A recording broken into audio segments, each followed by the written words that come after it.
Instead of perishing, they were discovered by an unlikely guardian, a she-wolf. She carried the children to her den and nursed them until a shepherd eventually found them and raised them as human boys. Those children would later become the legendary founders of Rome. But what makes this story so intriguing is that it is not unique. Across many cultures, the same strange pattern appears again and again.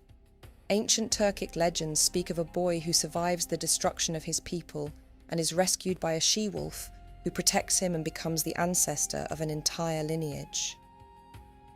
In Mongolian tradition, the founding ancestors of the Mongol people are said to descend from a mythical blue wolf who leads them out of the wilderness and into the world of humans. Even in the ancient stories of the steppe, the wolf appears not simply as a predator, but as a guardian and guide. In other words, the wolf was not simply a hunter. It was a creature that stood at the boundary between civilization and wilderness, a guide between worlds.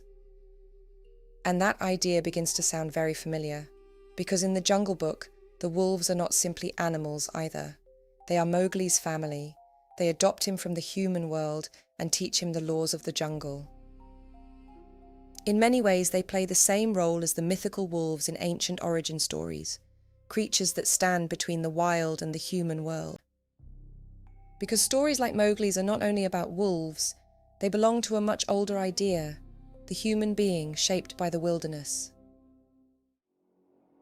In medieval Europe, people told stories about wild men, hairy, human-like beings who lived deep in the forest, far beyond towns, laws, and ordinary society.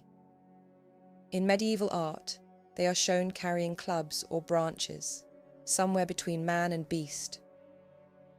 But they were not always imagined as simple monsters. Sometimes they represented something older, a figure stripped of civilization, and therefore closer to nature, instinct, and hidden knowledge. That is what makes Mowgli feel so timeless. He is not simply a boy living among wolves. He is part of a much older pattern, the human being who stands at the threshold between civilization and the wild.